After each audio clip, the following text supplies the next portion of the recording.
नवादा में एमएलसी का जो चुनाव है, ऐसे में प्रत्याशी जदयू से सलमान रागिब उर्फ मुन्ना है, आरजेडी से श्रवण कुशवाहा हैं और निर्दलीय अशोक यादव हैं। तो और एक कांग्रेस से निवेदिता सिंह उतर रही हैं। शायद लोजपा से भी कोई आजकल में उतर ही जाएंगे। लोजपा के बारे में तो लकी जी बताएंगे। हाँ, उतर रहे हैं। लोजपा से भी हम सवाल पूछेंगे। तो यहाँ क्या लग रहा है कि किस टाइप का यह एमएलसी का चुनाव, मतलब ऊह पोह की स्थिति में जो जनता है वो किसके पक्ष में ज़्यादा लग रहा है नवादा में?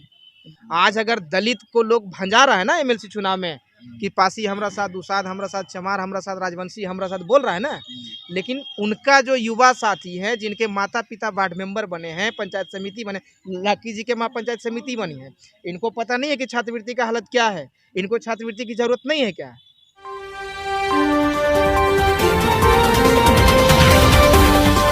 नमस्कार, मैं चंदन कुमार पंचशील न्यूज़ से। आज हमारे साथ हैं समाज सेवी धर्मदेव पासवान जी और हमारे साथ हैं लकी पासवान जी। तो हम लोग बिहार विधानसभा चुनाव और बिहार में एमएलसी चुनाव को लेकर आज हम लोग कुछ बातें करेंगे और इनकी राय जानेंगे कि जो एमएलसी का चुनाव है वो बिहार में किस रूप से कैसे हो रहा है। तो सबसे पहले धर्मदेव जी, आपका पंचशील न्यूज़ में बहुत बहुत स्वागत है।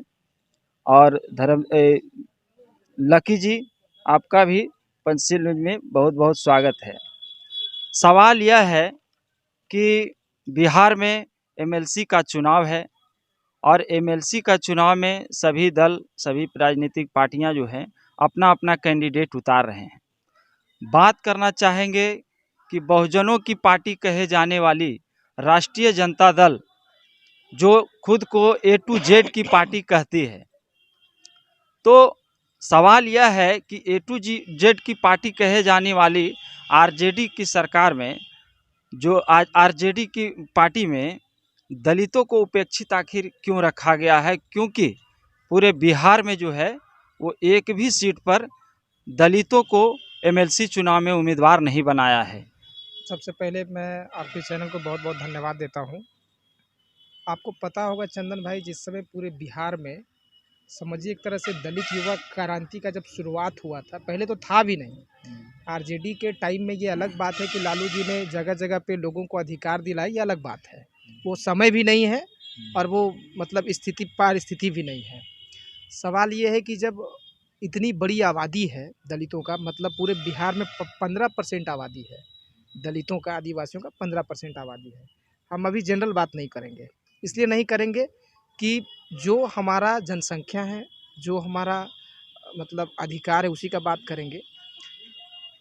आरजेडी, आपको क्या लगता है आरजेडी, जहाँ तक हम लोग मतलब अध्ययन किया है, जहाँ तक जानते हैं आरजेडी के बारे में, आपको याद होगा पटना की सड़कों पर जिस तरह से मतलब एनसीडीएचआर, इस्वा और बिहार के कई सारे सीएससीआई और बिहार के जितने सारे संगठन थे, आंदोलन थे, उन सभी लोगों ने मिलके एक आंदोलन किया था। 16 फरवरी 2016 में नीतीश कुमार और ये आरजेडी के गठबंधन में सरकार बनी थी। आपको पता हो उस समय तेजस्वी यादव उप मुख्यमंत्री थे, उस समय ये तेज प्रताप यादव स्वास्थ्य मंत्री थे। सारे लोग अपने अपने जगह पे थे, लेकिन जिस उस समय 16 फरवरी 2016 को जब पोस्ट मैट्रिक स्कॉलरशिप जब बंद हुई, उस स्कॉलरशिप से दलित छात्रों को, बैकवर्ड छात्रों को, आदिवासी छात्रों को छात्रवृत्ति मिलता था, जिससे हायर एजुकेशन उनको मिलता था।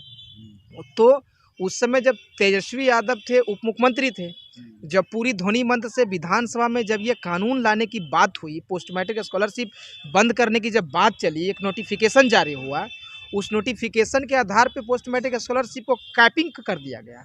मतलब भाई आप कहीं भी पढ़िए, कहीं भी रहिए, हम 15,000 से ज़्यादा नहीं देंगे। तो उस समय तेजस्वी यादव उप मुख्यमंत्री थे। अगर तेजस्वी यादव कहते हैं कि हम दलितों का हितैषी हैं, दलित हमारा है या फिर बैकवर्ड हमारा है, तो बैकवर्ड साथी ये कभी भूल ना करें कि तेजस्वी यादव आपका भी है।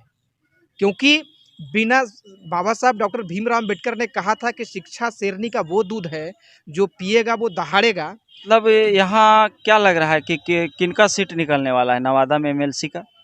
अब ये तो बड़ा ही गोलमोल सवाल है कि किसका सीट निकलेगा। हम तो यही समझते हैं कि अभी आप एक उदाहरण दिए ना, पंजाब देख लीजिए, अरविंद केजरीवाल के बारे में कोई जानता तक नहीं था। पंजाब में कोई उम्मीद नहीं किया था कि पूर्ण बहुमत की सरकार 92 सीट लेके आएगा।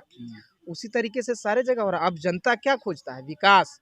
आज अगर दलित को लोग भंजा रहा है ना एमएलसी चुनाव में कि पासी हमरा साथ, दुसाध हमरा साथ, चमार हमरा साथ, राजवंशी हमरा साथ बोल रहा है ना, लेकिन उनका जो युवा साथी है, जिनके माता पिता वार्ड मेंबर बने हैं, पंचायत समिति बने, लकी जी के माँ पंचायत समिति बनी है, इनको पता नहीं है कि छात्रवृत्ति का हालत क्या है। इनको छात्रवृत्ति की जरूरत नहीं है क्या? इनके पूरे फैमिली में, हमारे पूरे आपके फैमिली को छात्रवृत्ति की जरूरत नहीं है क्या? आपके भी तो बच्चे हैं, आपको पता है कि छात्रवृत्ति जब नहीं मिलेगा तो आप कहाँ से पढ़ाएंगे भाई? उतनी हम लोग का हैसियत नहीं है। तो छात्रवृत्ति बंद करने में आरजेडी का अहम योगदान है। सारे जात, सारे दलित हों, बैकवर्ड हों, जनरल हों, सभी अपना अपना प्रतिनिधित्व चाहते हैं। अब सभी पढ़ लिख गए हैं, सभी समझदार हो गए हैं। और हमारी आबादी है भाई, 15% आबादी मायने रखता है भाई। आप नवादा का ले लीजिए, नवादा में आप अगर सर्वे कर लीजिए, 2900-2800 समथिंग वोट है ना, पंचायत समिति वार्ड मेंबर मिला के, उसमें से कितना दलित होगा? 15% जोड़ लीजिए तो नहीं, 15% नवादा का जो सेंसस है उसके हिसाब से जोड़ लीजिए, तो उस हिसाब से आप पूरे बिहार को कैलकुलेट करिएगा ना, तो 15% अगर हमारी आबादी है तो कम से कम दो सीट तो बनता था हमारा। आप एक भी सीट नहीं दिए यार। वोट लेने के लिए सबसे पहले थाली छाने हुए हो। क्यों कोई वोट देगा चंदन जी?